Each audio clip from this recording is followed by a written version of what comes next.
있습니다. 이 사람은 유대인이 아니고 이 사람은 이방인이에요. 그래서 아마 이 사람은 지금 이탈리아 사람, 로마 사람인 걸로 보입니다. 왜냐하니까 10장 1절에 보면 가이사라에 고넬료라 하는 사람이 있으니 이탈리아 부대라 하는 군대의 백부장이라 이렇게 되어 있거든요. 옛날에 로마 군대의 그런 편성 자체가 어떤 식으로 되는 거니까 각 지역 사람들을 이렇게 징집을 해가지고 정말 그 지역 사람들이 언어도 통하고 뭐 그게 다 같으니까 그렇게 이제 군대를 그런 편성해요. 그러다 보니까 이 가이사라라는 곳은 어떤 곳인가니까 이 팔레스틴이 있다, 그죠? 그 사마리아 있죠. 이 사마리아의 그 지중해 그 왼쪽에 있는 곳이에요. 그거 이제 가이사라인데, 그거는 뭐냐니까 이 로마가 통치하면서 정말 이 이제 수도에 해당하는 곳이 이 가이사라예요. 그래서 이 바울이 가이사라에 재판받으러 간 게 있죠. 그거를 왜냐니까 로마에서 총독을 보내는데 그 총독이 거하는 곳이 이 사마리아 땅, 거기에서는 가이사라예요. 그래서 거기는 군대도 있고 또 행정부도 있고 또한 재판도 그것이 당연히 하죠. 하다 보니까 거기에는 아마 이탈리아인으로 그때 로마인으로 구성된 이제 군대를 가지고 있었던가 봐요. 그러다 보니까 거기에서 누가 있었냐? 고넬료는 거기에 백부장이었다 하는 그 부분이죠. 그래서 이 사람은 전혀 유대인은 아니고 아마 알건데 그때 유럽이나 이 북아프리카, 이 소아시아, 그 다음에 이런 어떤 그런 지역에는 누가 있었는가 하니까 유대인들이 계속 있다 흩어져 살았습니다. 그러다 보니까 그들의 그런 종교를 이래 믿다가 유대교로 개종을 하고, 또한 복음이 전거되면서 유대교에서 또한 기독교로 개종한 그런 사람들이 많이 있어요. 아마 이 초기 기독교에서 정말 이 고넬료도 아마 그런 사람 중에 한 사람이었을 것이다 하는 것을 우리가 알 수가 있죠. 그 다음에 이제 이 고넬료는 왜 이제 특별한 사람이냐니까 유대인은 아니고 그 다음에 이방인인데, 이 고넬료 사건이 이 사도행전 10장 전체에 거의 차지를 하고 있습니다. 그 차지를 차지하고 있는데 이거는 무엇을 의미하는가 하니까 복음이 원유대와 사마리아와 땅끝까지 이르죠. 그래서 유대하고 어디가 열리느냐? 사마리아가 열려요.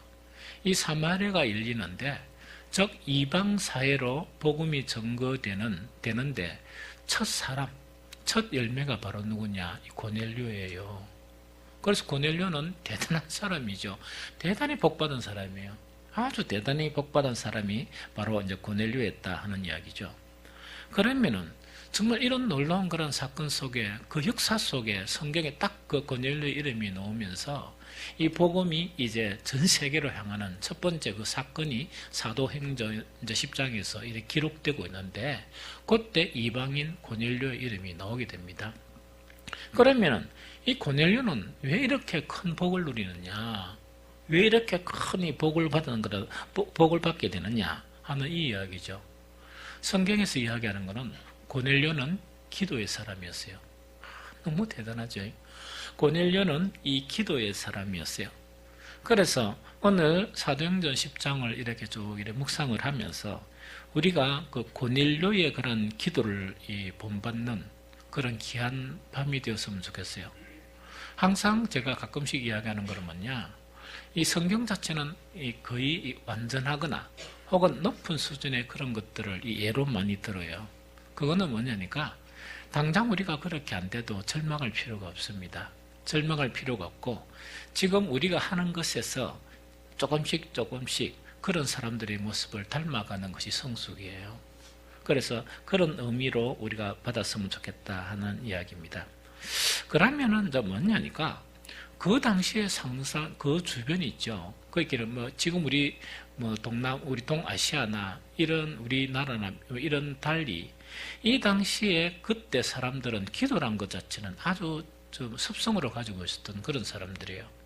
그러다 보니까 고넬료만 기도한 게 아니고 많은 사람들이 이 기도를 많이 하고 있었을 것이거든요. 왜? 그 이방사회에서 개종한 그런 사람들이 너무 많기 때문에 그들은 철두철미하게 이 기도를 배우게 되거든요. 그런데 왜 하필 고넬료냐? 왜 하필 고넬료냐? 이것이 이제 우리가 오늘 생각해 봐야 될 그런 부분이다 하는 그 이야기죠. 일단 그 고넬료가 기도하는데 천사가 이렇게 이제 찾아온 거예요. 천사가 찾아오죠. 그래서 저번에 내가 기도할 때, 기도에 대해서 이야기할 때, 기도란 것은 우리가 뭐가 필요하니까 하나님 주십시오 하는 그런 의미를 넘어선 기도라는 것은 우리가 뭘 주십시오 하는 거의 가치가 만약에 100 정도가 가치라 그러면 때로는 이상 가운데서 하나님이 주시는 그거는요. 우리가 기도해가 뭘 얻었다고 막 기쁘죠? 그 가치가 한 100원짜리 정도 가치라 그러면 하나님께서 기도를 통해서 이상으로 보여주신 그런 거는요. 100원은 아니고 이 100원하고 비교할 수 없는 이 아주 높은 단위에 정말 수억이나 수백억이나 그죠? 그런 가치성을 지니는 게 바로 이런 부분이에요. 고넬료가 기도하는데 천사가 이렇게 온 거예요. 혹시 여러분들 지금 기도 많이 했는데 이 천사가 와가지고 이야기 거는 사람 있었습니까? 한 번도 이야기 못 들었습니까? 저도 못 들었어요. 그래서 어쨌든간에 이제 이 천사가 와서 온 거예요. 그래 천사가 와서 어떤 일입니까? 이제 고넬료가 그렇게 영적으로 이제 깨끗하다 보니까 막 두려워하는 게 아니고 질문을 하게 되는 거예요. 그래서 질문을 딱 하니까 그 천사가 이제 대답을 해줍니다. 대답을 해주는 그 자체가 사도행전 10장 4절인데 같이 읽어봅시다. 10장 4절 시작. 고넬료가 주목하여 보고 두려워 이르되 주여 무슨 일이니까? 천사가 이르되 내 기도와 구제가 하나님 앞에 상달되어 기억하신 바 되었으니.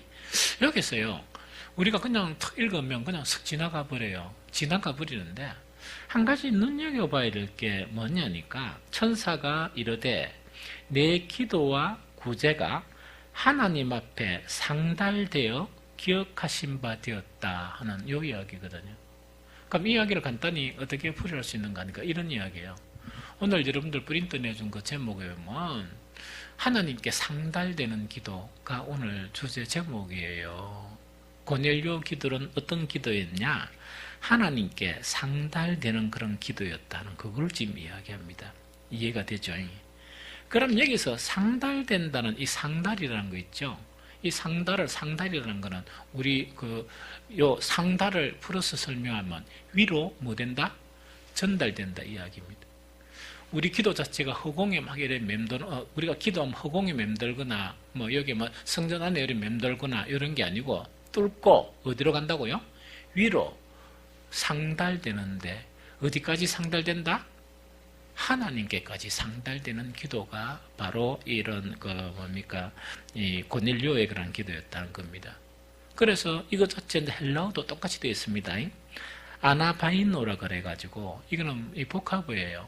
아나라는 것은 위로란 말이고 그 다음에 바이노란 말은 올라가다 그 이야기입니다. 그럼 이게 이제 뭐냐니까 고넬료의 기도 자체는 어떤 기도였느냐? 이게 기도가 하나님께 하나님께 이렇게 위로 올라가서 하나님께까지 기도가 미쳤다.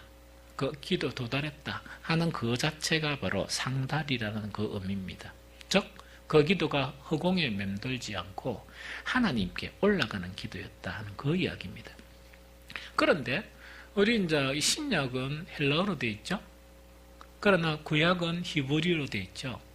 여기서 아나바이노란 말을 갖다가 이 히브리어로 바꿔서 보면 뭐가 되느냐? 알라가 돼요. 알라.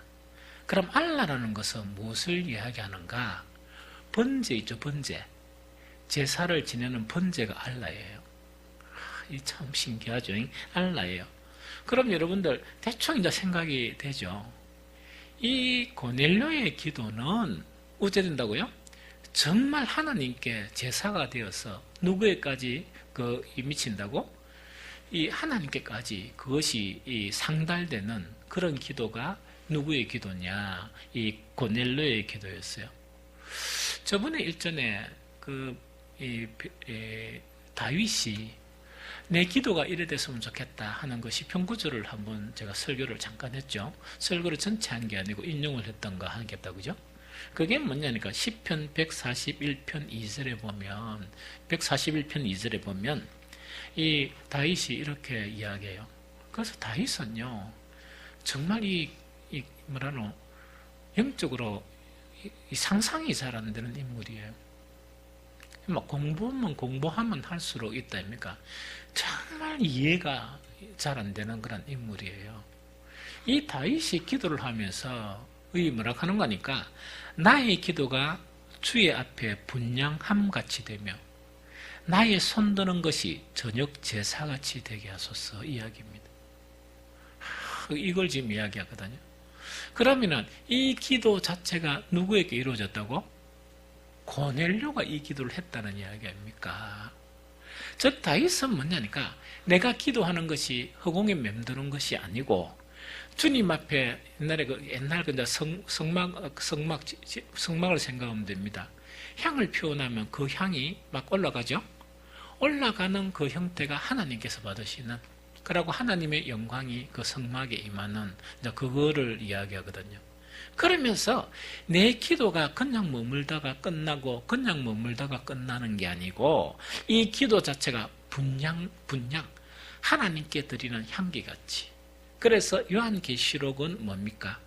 정말 24장로들이 천상에서 예배를 드리면서 금잔 안에 향을 누구에게 바칩니까? 하나님께 바친다, 그죠? 그럼 그 향이 바로 무엇이라고? 성도들의 기도라 하는 그 이야기입니다. 너무 멋지죠. 고넬료의 기도는 바로 뭔가니까 다윗이 그토록 소원했던 내 기도는 저녁 제사같이 되게 하소서 하는 그 기도가 그 소원 자체가 누가 이렇게 그 기도를 했다고요? 이 고넬료가 그 기도를 했다는 그 이야기 아닙니까? 그래서 고넬료는 비록 이방인이지만 놀라운 기도의 사람이었어요. 놀라운 기도의 사람이었어요. 아주 놀랍죠. 여기서 한 가지 더 주목해야 될 게 있어요. 한 가지 딱 주목해야 될 게 있다, 그죠? 천사가 말하는 것이 뭘 말합니까? 이 고넬료야, 너의 기도가 하나님께 상달되어 하나님이 기억하신 바 되었다. 하나님이 그것을 지금도 생각하고 기억하고 있다 하는 그 이야기가 너희 기도가 요래하는 게 아니고 한 가지 들어간 게 있어요. 너의 기도와 뭐가? 너의 구제가, 두 가지를 이야기합니다. 너의 기도와 너의 구제가 그 자체가 왜 이랬다고요? 정말 이 제사를 드리면 우리가 이제 짐승을 잡아 태우죠? 태우면은 무엇이 하나님께로 올라갑니까? 냄새. 그 향이 어디로 올라가나? 하나님께로 올라가는 거예요. 이제 상상이 됩니까? 그 향이 하나님께로 올라가는 거예요. 고넬료는 어떤 사람이었냐? 고넬료는 뭔가 이런 장입니다. 고넬료의 그 구제 있죠, 구제. 구제라는 거는 뭐예요? 내가 가장 소중하게 생각하는 재물이나 이런 것들을 정말 그것이 없어 힘들어하는 사람들에게 어떻게 하는 겁니까? 주는 거를 이야기해요. 그 주는 거를 이야기해요. 고넬료의 구제는 하나님께 드리는 제물이었어요. 하나님께 드리는 제물이고 고넬료의 기도는 하나님께 드리는 제사였어요. 너무 멋지죠? 즉 제물이 없는 제사 같으면 어떻게 그 향기가 하나님께로 올라갑니까? 고넬료, 그래서 천사가 이 고넬료한테 뭐라고 얘기하느냐? 너의 기도와 너의 구제가 그것이 그냥 이게서 맴도는 게 아니고 막 사람들의 칭찬으로 끝나고 이렇게 끝나는 게 아니고 그것이 제물과 번제와 제사가 되어서 그 향이 누구에게 올라간다고요?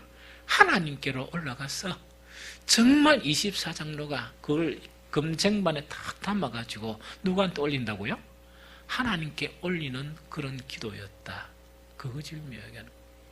그래서 네 기도는 바로 희생 제사와 같은 기도였다. 네 구제와 그 기도는 희생 제사와 같은 그런 기도였다 하는 그거 자체를 갖다가 지금 이야기하는 거예요. 참이 놀라운 거다, 그죠? 아주 놀라운 거죠. 정말 우리가 이번 다니엘 기도를 이렇게 시작하면서 금식할 때도 보니까 금식이나 기도에 우리가 이제 구약과 신약에서 살펴보면 뭐냐니까 선행 자체하고 구제나 선행 있죠. 이것하고 기도하고 참 밀접한 관계를 이야기하고 있어요. 특히 사도행전에서 이 고넬료의 기도는 정말 그 두 개가 한 가지만 있는 게 아니고 두 가지가 아우러진 거예요.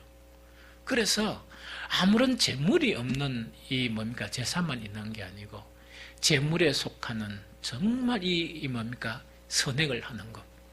자기를 희생하면서 뭐 한다고요? 정말 이렇게 이제 이 사람들을 돕는 것. 이것하고 기도가 아우러져서 그게 무슨 제사가 됐다? 희생 제사가 되었어. 그 아름다운 향이 어디로 올라간다? 하나님께로 올라간 그것이 고넬료의 기도였어요. 그러면은 우리 기독교는 행함의 기독교가 아닌데 왜 그것이 그렇게 중요할까요? 물론 행함으로 구원받는 건 아니에요. 맞죠? 무엇으로 구원받는다? 믿음으로 구원받고 그 믿음은 무엇은 어떤 행위를 나타낸다? 믿음의 행위를 나타내요. 재밌죠? 그래서 나타내거든요. 그런데 정말 고넬료의 기도에서 뭐냐니까 네 구제와 그 다음에 뭡니까? 기도가 이 희생제사가 되었다는 이야기거든요. 그럼 구제가 기도의 삶에서 구제가 들어간 거예요. 사실 천사가 분명히 전해준 거는 네 기도만 상달된 것이 아니고 네 기도와 이 구제가 하나님께 상달되었다는 그걸 이야기하는 거예요. 이것은 무슨 의미냐? 성경에서 가르치는 부분에서는 왜 금식이나 기도에 대해서 선을 행하는 것, 그를 선을 행하는 이런 것이 중요하냐 하니까 구약과 신약에 살펴보면 분명하게 나타나 있어요. 분명하게 나타나 있는 게 뭐냐? 시편 62편 12절에는 이렇게 되어 있습니다. 주여 인자함은 주께 속하여 사오니 주께서 각 사람이 행한 대로 갚으심이니이다. 이 구약에서 이야기하는 거예요. 즉 선을 많이 행한 사람은 무엇으로 갚는다? 선으로 갚는다는 이야기예요. 시편 62편 12절 다시 읽어드릴게요. 주여 인자함은 주께 속하여 싸우니 주께서 각 사람이 행한 대로 갚아주신다. 이렇게 되어 있습니다. 그 다음에 로마서 2장 6절에 보면 이렇게 되어 있습니다. 하나님께서 각 사람에게 그 행한 대로 보응하시되. 즉 뭐냐? 우리가 이렇게 하면 하나님은 이렇게 해주시고 저렇게 하면 저렇게 해주신다는 그거 지금 이야기하는 거예요. 그럼 쉬운 예를 들면 이렇다, 그죠? 자, 이런 봅니다. 우리가 참 한 번씩 내한테도 피해주고 막 힘들게도 하는데 딱 보니까 막 화가 안 나고 그 사람이 불쌍히 보이는 거예요. 긍휼이 보이는 거예요. 그러면은 마태복음 5장 7절에 긍휼히 여기는 자는 뭐가 있나니? 복이 있는데 네가 긍휼히 여긴 대로 누가 나를 긍휼히 여긴다? 그거 이야기예요. 네가 사람을 긍휼히 여기면 하나님도 너를 어떻게 여긴다고? 긍휼히 여기신다는 그 이야기입니다. 그래서 저게 부부간 살면서 근데 화나는 일이 있더라도 화내지 말고 말았고요. 어서 피곤했으면 저렇게 했나. 아직까지 우리가 온전히 가는 사람들 아이가 우리가 참아야지. 참으면 하나님도 여러분들을 참는다 안 참는다? 참죠. 화를 내는 사람 하나님도 수시로 화를 내십니다. 그게 좋으면 계속 그렇게 하면 돼. 심심하잖아요. 하나님 한 차례도 맞고 이제 두드리 맞고 이래야 또 사랑도 느끼고 이러죠. 그렇게 하고 싶으면 그래 해도 됩니다. 그래서 성경에는 뭐냐니까 분명히 가르쳐 있어요. 네가 한 대로 그대로 하나님은 행하신다 하는 그걸 이야기하는 거예요. 또 더 구체적으로 이야기하죠. 뭐라고 이야기합니까? 네한테 죄 지은 자를, 그거는 예수님이 가르친 거예요. 우리에게 죄 지은 자를 사해 준 것처럼 뭐라고요? 우리 죄를 사해 주옵소서. 우리가 우리에게 잘못한 사람의 허물을 용서해주면 하나님도 우리의 죄를 용서해 주신다 이야기예요. 기도에서 회개가 아주 중요하거든요. 지는 뭡니까? 10가지가 있으면 9가지를 버럭버럭 화내놓고 하나님 앞에 떠가가 하나님 내 죄를 용서하시고 이러면 하나님이 뭐라고 우찌하면 되겠습니까? 그 사람을. 에? 뭐라고요? 사과가 했던 간에 그렇다 보니까 이런 부분이 바로 아주 중요한 그런 부분이거든요. 그래서 우리는 뭐냐니까 정말 기도와 구제가 왜 연관되어 있느냐. 사실은 기도라는 것은 하나님께 뭘 얻는 것입니까? 우리가 하나님께 주는 겁니까? 얻는 건가 봐. 그러니까 절겨 잘 주게 되면 왜 된다고요? 하나님이 우리가 원하는 것을 주는 것은 스스럼 없이 줄 수가 있죠.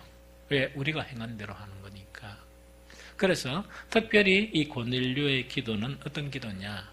희생제사와 같이 그 향기가 너무 아름다워가지고 정말 하나님께 그 향기가 이 상달되는, 하나님께로 상달되어서 그 다음에 그게 너무 특이하다 보니까 누가 기억한 바 되는?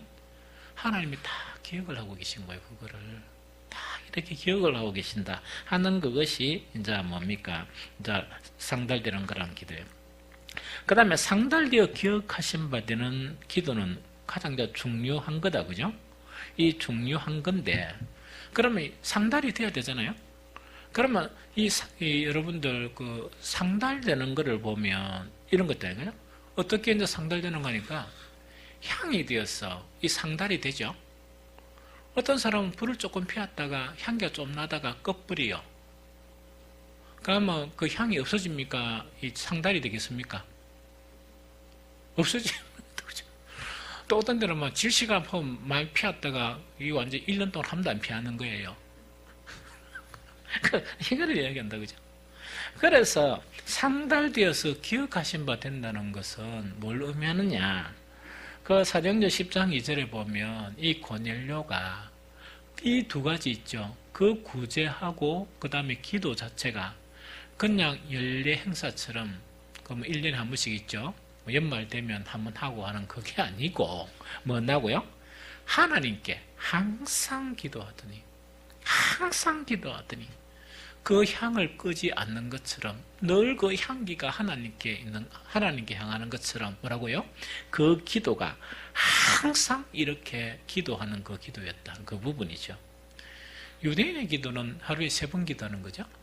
3번 기도하면서 오전 9시에 기도하고 그 다음에 12시에 기도하고 오후 3시에 기도하잖아요. 그래서 오늘 그 천사를 만난 기도 자체는 제9시라 되니까 9 더하기 6 하면 왜 됩니까? 15가 되죠. 15는 오후 3시예요. 그래서 유대인의 기도에서 이 저녁 기도에 해당이 되고 그 저녁 기도 자체는 뭐냐니까 늘 시간이 딱 정해진 거 아니지만은 대체적으로 하나님 앞에 번제를 드리는 그 시간이 이 시간이에요. 참 좀 비슷하죠. 그래서 이 고넬료의 기도는 하나님께 상달되는 기도는 뭐냐? 희생 제사와 같은 그런 기도였다. 그 자체가 고넬료의 그런 기도였습니다. 그 다음에 이제 이 고넬료를 통해서 이제 배워야 될 거는 또 뭐냐? 하나님께 나아가는 자. 요즘 계속 이야기하는 것 중에 기도는 뭐 하는 거? 하나님께 나아가는 행위고 예배는 뭐 하는 거? 하나님께 나아가는 행위예요. 그러면 하나님께 나아갈 때는 그 하나님은 정말 존귀한 하나님이죠. 거룩하신 그런 하나님이죠. 그래서 하나님께 나아가려고 그러면 그것이 기도로서 나아가든 예배로 나아가든 뭐가 필요하다고요? 기본적으로 갖춰야 될 것이 있어요. 그런데 이 고넬료는 뭐냐니까 그의 삶의 양식을 통해서 정말 그 기도를 통해서 하나님께 나아가는 거 있죠. 그것에서 이제 이렇게 뭔가를 갖추은 거예요. 그걸 어떻게 표현했느냐? 사도행전 10장 2절에 보면 10장 2절 오늘 읽은 거죠. 그가 경건하여 온 지방과 더불어 하나님을 경외하며 이렇게 됐다, 그죠? 그 뒤에 거는 다 있는 거니까 두 가지가 있어요. 하나는 뭐라고요? 고넬료는 경건했다는 이야기입니다. 경건하고 또 위대하신 그 하나님 앞에 나아가니까 뭐가 중요해요? 하나님을 경외하는 게 중요하죠. 맞죠? 즉 뭐냐니까 이 고넬료는 뭐냐니까 옛날에 주님을 알기 전에는 그렇게 안 됐지만은 주님을 알고 난 다음에 경건과 뭐하고요? 하나님을 경외함, 이 두 가지를 가지고 어디로 나갔다? 하나님께 나아가서 희생제사와 같은 그 기도를 그냥 띄엄띄엄 드린 게 아니고 어떻게 드렸다? 항상 그 제사를 드렸다. 항상 그 희생제사와 같은 기도를 드렸다 하는 그 의미예요. 성경에서요 가장 어려운 게 경건과 경외함을 설명하려고 하면 너무 어려워요. 그래서 사실은 뭐냐니까 이번 기도회 때 이런 내용을 좀 설명할까 이렇게 지금 생각을 하고 있는 거예요. 그런데 어떻게 되는 건는 잘 모르겠지만 어쨌든 간에 경건과 경외함이라고 성경은 딱 표현이 되어 있어요. 그럼 이거는 뭐냐? 경건과 경외함은 하나님께 나아가는 그 중에서 가장 중요한 이 모습이에요. 그럼 이것으로 이제 하나님께 나아갔다, 그죠? 그런데 경건과 경외함은 그 해석을 하려고 하면 너무 광범위하죠? 광범위한데요. 고넬료는요, 고넬료가 우리에게 보여준 경건과 경외함에 대한 삶의 양식을 우리에게 보여주고 있어요. 이 사도행전 10장에 매우 중요합니다. 매우 중요해요. 그래서 우리가 보통 경건하고 싶어도 이 경건이 너무 넓어가지고 이게 참 경건이 어렵죠. 경외함도 경외함이 너무 포괄적이어서 어렵죠. 고넬료는 탁 보여준 거예요, 그거를. 그래서 고넬료가 보여준 것이 경건과 경외함의 100%라고는 말하지 않아요. 정말 이 고넬료가 보여준 것은 뭐냐? 경건과 경외함 자체가 하나님이 기억하신 바는 하나님께 정말 이 희생제사로서 그 향이 되는 그런 모습이었다는 이야기죠. 그럼 그거는 뭐냐? 이제 성경 읽어봅니다. 사도행전 10장 21절 22절을 읽어봅니다. 사도행전 10장 21절 22절 참 읽어봅니다. 시작. 베드로가 내려가 그 사람들을 보고 이르되 내가 곧 너희가 찾는 사람인데 너희가 무슨 일로 왔느냐? 그들이 대답하되 백부장 고넬료는 의인이요 하나님을 경외하는 사람이라 유대 온 족속이 칭찬하더니 그가 거룩한 천사의 지시를 받아 당신을 그 집으로 청하여 말을 들으려 하니라 한데. 자, 요거는 뭔가 이런 이야기죠. 고넬료가 혼자 베드로를 만나러 간 게 아니고 세 사람을 데리고 갔어요. 이 세 사람을 데리고 갔는데 두 사람은 어떤 사람이냐? 그 고넬료 집에 있는 종이에요. 고넬료가 부르던 이 종이고, 한 사람은 누구냐? 고넬료가 백부장이니까 100명의 군사들이 있죠. 아마 호위하기 위해서 그 병사 한 명을 데리고 간 거예요. 이해가 됩니까? 그럼 이건 어떤 의미입니까?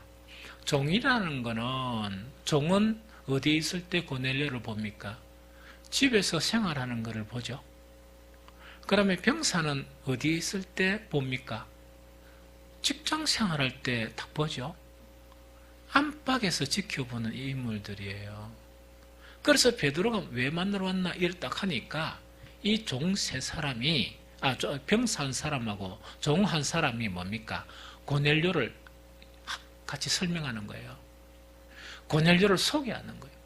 이 소개하는 그 말이 뭐냐니까 22절에 그들이 대답하되 백부장 고넬료는 이런데 설명하는 거예요. 백부장 고넬료는 뭐라? 의인입니다. 이 한마디만 아주 중요해요. 백부장 고넬료는 의인입니다 하는 이 이야기거든요. 그러면 이 당시에 유대인들에게서 의인이란 어떤 사람입니까? 유대인들에게서 의인이란 어떤 사람일게요? 그것을 이해해야 해답이 나와요. 유대인에게서 의인이라는 것은 바로 뭐냐? 율법을 지키는 사람은 의인이고, 즉 율법이 있고 율법을 지키는 사람이 의인이고, 율법이 없는 사람은 뭐라고요? 모두 죄인이에요. 모두 죄인이에요. 그러면 고넬료는 이 종들이 보길래 혹은 안팎에서 뭐한 거니까 하나님의 율법을 어겼다고요? 자기들이 보기에 지키는 사람이었다는 그 이야기예요. 좀 이해가 됩니까? 자, 정리를 할게요. 경건한 사람은 어떤 사람이냐? 지식으로 신앙생활하고 지식으로 사는 사람을 경건하다 하지 않아요. 경건한 사람은 하나님의 말씀에 따라 살아가는 사람이에요. 하나님의 말씀대로 사는 게 경건이에요. 또한 두 번째, 하나님의 말씀대로 사는 것은 하나님을 경외해야만이 그 말씀대로 살아요. 하나님을 경외해야만이 그 말씀대로 살아요. 그래서 이 고넬료 자체는 뭡니까? 그 경건과 하나님을 경외하는 것 자체가 뭐를 통해서 보여줬다? 그가 살아가는 안팎에서의 그런 삶 자체가 어떤 삶을 살았다? 말씀대로 살려고 몸부림치고 말씀대로 살려고 막 노력한 사람이었는데 종들과 그 부하들이 보니까 이 사람은 어떤 사람이란 말입니까? 말씀대로 사는 사람이다. 어떤 딴 방법으로 사는 게 아니고 말씀대로 사는 사람이다. 그러면서 한술 더 떠서 이 세 사람이 뭐라고 이야기하느냐? 이 고넬료, 우리 이 백부장이신 이 고넬료는 의인입니다. 그것도 누가 앞에 감히 이야기합니까? 베드로 앞에 이야기합니다. 이 베드로 앞에 정말 의인인데, 의인이고 하나님을 경외한 사람인데 거기서 딱 붙이는 거예요. 뭘 붙인다고요? 유대 온 족속이 칭찬하는 사람입니다. 이 이야기입니다. 이제 좀 풀리죠? 그럼 이거는 뭐냐니까 온 유대인들이 의인이라고 하는 것은 율법대로 사는 사람이에요. 그래서 바울도 뭐냐? 내가 율법으로는 완전한 자인데 자기 완전하다는 것은 이 의인이라는 이야기거든. 의인. 이 무슨 말인지 좀 알겠죠? 그래서 정말 유대인들이라는 어떤 족속이냐니까 자기 민족 말고 이방인들에 대해서는 인정을 안 해주는 족속이에요. 아주 배타적이에요. 아주 배타적인데 우리 백부장 고넬료께서는 의인인데 그 의인이란 것을 누가 인정해 준다고? 유대인들이 인정해 주는데 유대 온 족속이라는 것은 뭡니까? 한두 지파가 인정해 주는 게 아니고 만나는 사람마다 누구를 갖다가 인정해 준다? 고넬료를 인정해 준다는 그 이야기예요. 그래서 이 고넬료 자체는 기도의 사람이었는데 기도가 이 희생제사가 되어서 하나님께 상달된다는 것은 이런 모든 부분이 이렇게 다 갖추어져 있는 거예요. 이런 모든 부분이 갖추어져 있는 이 사람이 바로 어떤 사람인가 하니까 바로 이 고넬료였다는 이야기죠. 현재로 표현하면 이야기예요. 어떤 거니까 정말 이 예수님의 그런 말씀이 기억하죠. 이 기억이 나죠. 이 고넬료 보니까 요한복음 15장 7절을 보니까 너희가 내 안에 거하고 내 말이 너희 안에 거하면 무엇이든지 원하는 대로 구하라. 그리하면 이루리라. 이걸 이 예수님이 하신 말씀은 누구를 통해서 볼 수 있느냐? 고넬료를 통해서 볼 수 있는 거예요. 예배잖아. 정말 하나님께 나아가는 기도잖아. 또 하나님께 나아가는 예배자에게서 가장 중요한 그런 삶의 양식, 주님 앞에 가장 이 주님이 받으시는 그것이 바로 뭐냐? 주님이 하시는 말씀을 외운단 말입니까? 그걸 듣고 그 말씀을 지키는 사람이에요. 그래야 우리도 뭐냐? 주님이요, 나는 주님의 말씀을 내가 아는 대로 다 들었고 내 주님의 말씀이 있는 곳이라면 나는 어느 곳에 가서 그 말씀을 들었고 이런 이야기했죠. 또 그 말씀을 지키려고 나는 몸부림칩니다. 주님, 내 말 좀 들어주세요. 그렇게 기도하게 되면 주님께서 어떻게 했습니까? 그걸 갖다가 귀담아 드시겠죠. 그런데 주님이 말씀에 있는 곳에는 안 가는 거예요. 또 들어도 뭔가 이렇게 생깐딱합니까? 무시해버려요. 그런데 주님 앞에 딱 나아가시고, 그죠? 주님이요, 내 말 좀 들어주세요. 이러면 참 자비가 너무나 많으신 주님이시기 때문에 들어주시겠지만 조금 시큰둥하게 안 들어주시겠어요? 그걸 지금 의미하거든요. 그래서 가장 중요한 것은 뭐냐? 이 고넬료가 주님 앞에 나아가는 것은 뭐냐? 내가 주님의 말씀을 나는 지킵니다. 나는 주님의 말씀을 사모하며 나는 그것을 지키고 살았습니다. 하면서 자기도 뭐냐니까 하나님께 기도로 말을 하는 거예요. 그럼 하나님 편에서는 정말 100% 지키고 안 지키고 그게 중요한 게 아니고 주의 말씀을 사모할 뿐만 아니고 지키려고 몸부림치는 그 사람의 기도를 하나님은 절대로 외면하시지 않아요. 하나님은 외면하실 수가 없고 또 그렇게 하는 것이 하나님을 두려워하는 것이고 왜? 위대한 하나님이 말씀하셨으니까 말씀이 그 위대한 하나님이 두려우니까 그 말씀도 두려운 거예요. 좀 이해가 되죠? 그래서 그 말씀대로 살려고 몸부림치는 거예요. 그게 경외예요. 또 말씀대로 사는 것 자체는 바로 의를 이루는 거예요. 처음에는 칭의로 시작했다가 정말 성화를 통해서 하나님의 의를 갖추어 나가는 이것이 하나님 앞에 나아가는 그런 자에게 가장 중요한 이 뭡니까? 이 예의, 갖추어야 될 그런 부분이다 하는 이것을 누가 보여줬느냐? 고넬료가 우리에게 보여준 그런 부분이에요. 제가 이 말씀을 나눌 때 먼저 말씀을 드린 게 뭐냐? 한 번씩 설교가 너무 이렇게 이 높은 수준을 요구한다. 그건 성경이요. 우리의 완전한 구원을 표현을 하기 때문에 그래요. 목사도 정말 성경 전체에 있는 그 부분의 수준에 미치지를 못해요. 단지 뭐냐? 따라갈 뿐이지. 그래서 오늘 하나님께 상달되어진 희생제사와 같이 그 향기처럼 그 기도가 하나님께 상달되어 가지고 그것도 플러스 하나님 기억하고 계시는 그 기도. 우리가 숱한 사람을 만나고 이야기해도 이 목사도 한 번씩 내가 어디서 무슨 이야기인지 잘 몰라요. 모르는데 하나님이 딱 기억하신 그 기도, 그 기도의 사람이 바로 고넬료의 기도였습니다. 그래서 고넬료의 기도는 그냥 생각 없이 성경을 읽다 보면 의미를 모르지만 하나하나 이렇게 깊이 있게 이렇게 보게 되면 고넬료의 기도는 이방인으로서 그 당시에 유대인들도 정말 하지 못하는 그런 기도를 누가 했느냐? 고넬료가 한 거예요. 고넬료와 그의 가족이 한 거예요. 그래서 고넬료는 자기만 구원을 받은 게 아니고 그와 자기의 온 가족이 구원을 받게 되는 놀라운 은총을 입은 사람이 바로 고넬료이다. 오늘 이 말씀을 통해서 저는 기대하는 게 이거예요. 저도 그렇고 우리 모두 다 정말 지금 상태, 여러분들의 기도 상태가 어디에 있는지 관계없어요. 그 상태에서 한 발짝 더 높은 그런 기도의 단계로 나아가는 그것이면 하나님은 기뻐하세요. 그래서 이번 주제가 경외함과 겸손함이죠. 겸손함의 참 중요한 의미는 뭐냐? 지금 내가 선 위치를 그대로 본다는 거예요. 그러면 내가 지금 20의 위치 같으면 그걸 가장하려고 생각도 안 하고 그걸 떨어뜨릴 생각도 안 하고 20의 위치를 그대로 보는 거예요. 그러면서 20에서 25, 30 이렇게 나아가는 것이 바로 온전한 기도의 삶으로 나아가는 그런 길입니다.